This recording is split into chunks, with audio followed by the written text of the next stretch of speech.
And welcome to the castle, everybody. This is Nightsaber Z42, and well, I just got back from I don't know, like 3 weeks being away from my house. I just moved, and so um, managed to actually get my room all up in order. And I don't really have a video to put out today on the 4th of July, so I'm actually gonna take the time to go around my new, I guess, man cave, RPG room, game board room. So let's take a look and see what we have here. So right off the bat, I've got a bookcase. Well, actually, I've always had this bookcase, but I've actually fleshed it out with a lot more books this time around. So these are some of my favorite sci-fi and fantasy books, um, plus some annotated stuff like the Sherlock Holmes and Lovecraft and stuff, and some the comics that have influenced me over the years of my adult life, I suppose. Um, but yeah, I've got more books that I've been reading since my trip, like the Brandon Sanderson Tress of the Emerald Sea. That's a good book. You guys should read that. But really digging this, and this like the first thing that you see when you walk in through that door right there. And then of course we have the bathroom, which I'm really glad that's connected. And then we have the board game shelf, I suppose. We'll call it a shelf because it is. It's from IKEA. And this is where I store all of my board games and things like that. I haven't really got. Well, actually, okay. I lie. I have been getting some stuff like the Sentinels of the Multiverse. It's a great card game. The Darkest Dungeon down there, which I still have to play. I haven't really had the time to sit down and play it. And I also just recently got Earth, which is a nice board game, kind of like Wingspan, which is kind of missing down there. But then we have the desk, where all the magic happens. Going to go ahead and rotate the camera there. Yeah, that's my computer setup right there. Dual monitor with the microphone, although I'll be updating that towards the end of the year. I'm looking for a new monitor to and possibly a new microphone, but I don't really do a whole lot of mic stuff at this point of the recording process. I mean, I'll do like dub overs for like Homecoming, which is the Starforged actual play that I'm doing right now. And then of course I got like the closet here where I can store all my stuff like the gimbal, some of my Gundam boxes, my drum set's there. That's gonna come out and it's gonna sit next to the bookcase when I actually get around to wanting to play it. But this is where all my equipment's gonna get stored. Eventually, I'll get the sound foam out and start hanging that up around the room. I don't really know what it's going to sound like without it, so I'm going to do some tests. Or rather, some of the videos are going to be without foam core all up around the room because I do have a lot of book cases that are hanging around, and of course the curtain, and it's also carpeted floor, so we'll see how it goes. I am planning on getting an actual light so we can do some really cool lighting stuff for the videos that are coming out. And of course, I have the desk. Now this sadly has been the desk or table that I have been placing all of my books on for reviews and stuff like that. I had a neoprene mat over it with a tablecloth over it. So that's been different ever since I moved into that room in the old house. And unfortunately, this is what I'm stuck with until we get a new dining room table, because I'm actually getting that old table that I used to do my recordings on, that nice soft brown wood table. Kind of matches this chair actually. I'll be going back to that table. It'll be right here going diagonally to this bookcase. And actually, whenever I have friends over and we play board games or do some tabletop role playing, that table will be actually out here and we'll be doing game sessions in here. I feel like it's a little bit more intimate that way. You know, having an enclosed space that's like a geek room. I like it a lot better. And of course, I got a lot of stuff that came in the mail when I was gone that I have to look over. And by no means, I have not looked at all of this crap just yet either. But this is all the new stuff, plus the G.I. Joe character creation video that I just wrote that I'll be recording here shortly. But yeah, some fun stuff will be coming up. And then, of course, the actual bookcase itself. Um, Now, I have been requested to go over, like, every year, updating my collection to see, like, what I've gotten over the years and things like that. And so I have not done that. So this is going to serve as that purpose. So up above, we have Colossal, and I really love that game. Unfortunately, it's a little bit bigger than your standard books, and it doesn't actually fit on the IKEA shelves there. So it's going up above where I can just grab it and have fun at it. Plus, if you have not backed this game off of its most recent Kickstarter, or if you're not part of its Patreon, I would highly suggest it if you're into solo journaling games. And then we have the D&D shelf, which these are the official Dungeons and Dragons books. I have like supplements down below that. Level Up, Humblewood, Dark Souls. I've done reviews on most of those. And then you've got like supplements that aren't specifically tied to 5th edition, like the Tome of Adventure Design or Spectacular Settlements. Those I would feel like would fit into any fantasy role-playing game, not strictly just 5e, so that's why it gets its own shelf right there. And then, of course, we have the OSR shelf. So we've got old school essentials.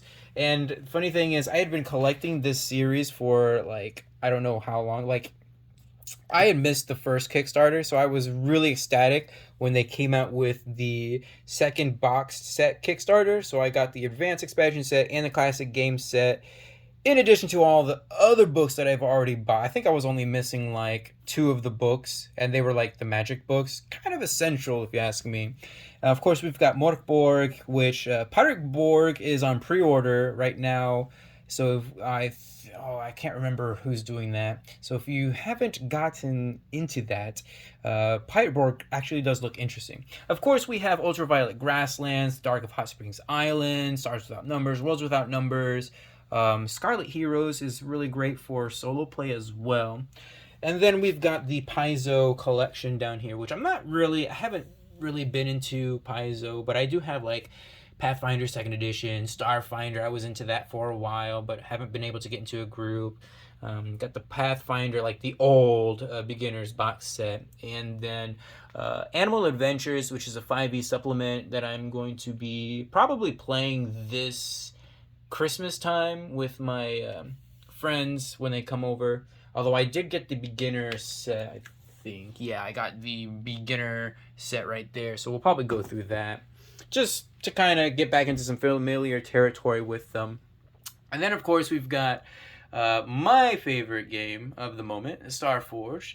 We have our Powered by the Apocalypse Engine shelf, which is actually full. I probably should get a bigger shelf for that.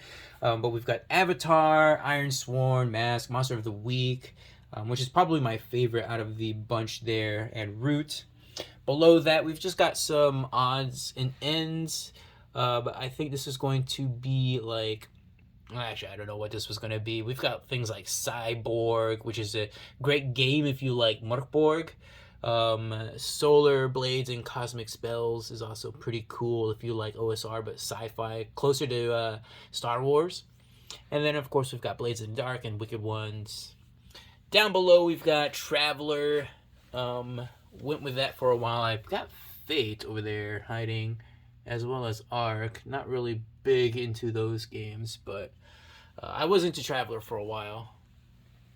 And then of course the top shelf is going to be my Genesis or FFG Edge Studios shelf. So I've got all of my Star Wars books. I am missing some of the adventures, which I don't really plan on getting into.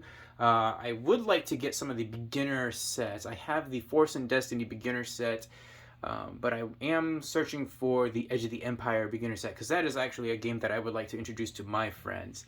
Genesis, we'll get into that soon, because I do want to review Embers of the Imperium, which is actually really interesting. If you're looking for something that isn't Star Wars, that is set in a sci-fi universe, then that would be perfect for you. Down below, we've got the Free League collection. Oh my gosh, there are so many Free League books out there. We've got Alien, which is probably my favorite set. Although, yes, we do need to do a review of Heart of Darkness.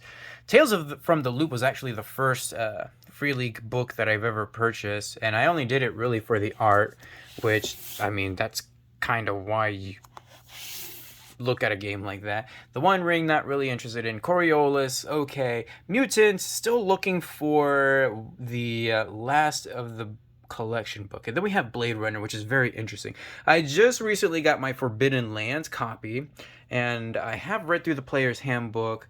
I will be doing a review of that, and if I ever do complete a Starforge campaign actual play, then I would like to move on to something like Forbidden Lands, which would be very interesting. There are solo rules for it, so we'll see.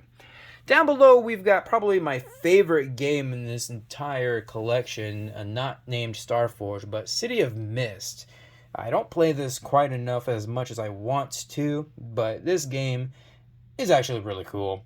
Got the GM board right there too, and then we've got the Modiphius side of things. I don't have a whole lot. I've got some of the basic stuff like Conan, Achtung Cthulhu, Fallout, which I have done a review for, and Dune, which I was reading before I wasn't in my house for like almost a month. And then we've got some other odds and ends. I don't have enough of the Essential 20 Renegade Studio books to make it its own shelf, but I did just get the field guide to Action and Adventure, which I will be reviewing after I do the G.I. Joe thing.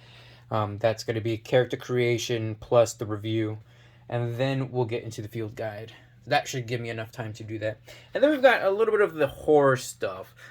So the East Texas University, a very cool setting idea, probably not best implemented for Savage Worlds. That's always something that I've wanted to run through. We've got Call of Cthulhu, we've got Delta Green, which if I ever did a Call of Cthulhu game, I would probably do just a Delta Green style type. And we've got Death in Space hiding back there, along with Mothership Zero Edition. And of course, I've got lots of free space to expand, so shelves, and more shelves. And of course, I've got my Lego ship collection up at the top. I've got my Gundams up there as well, and some other mechas like Unit 01, I believe. Yeah. And then I've got my Pokemon stuff, because we just got into collecting Pokemon recently, or within the past year, so we've been doing that as well. We've actually got a lot of boxes to open. Those aren't the boxes, those are for selling later. We have a lot of boxes that are just waiting out in the dining room that we're probably going to pop open sometime today. But that is, well, my new room. Loving it so far. You know, I'll get the shot from when you first enter. And I will be doing a lot of, I don't know, automation stuff. Like I'm going to replace the light switches so we can get some Google Assistant stuff hanging around in here. But other than that, this is kind of the current iteration. The only thing that's really going to change drastically is this table once we get a new dining room table. But I'm pretty excited. So thank you guys so much for joining me on this really cool look through of my awesome new recording studio and room. Let's see what is coming up next. G.I. Joe character creation is coming up next, followed by its review, and then we'll get into the new field guide to Action and Adventure, which I'm actually really excited to get into. I mean, it's like crossover stuff for G.I. Joe, Transformers, and Power Rangers. And then I gotta go through all of this other stuff and see where we're going to go to next.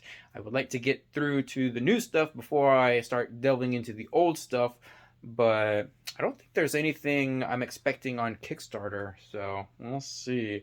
I have backed a couple things, but they won't be in until 2024, so oh well, that's the way the game is played. So thank you guys so much for watching. Feel free to leave a comment down below. Give this video a huge thumbs up to support this series, and I will see you guys in the next video.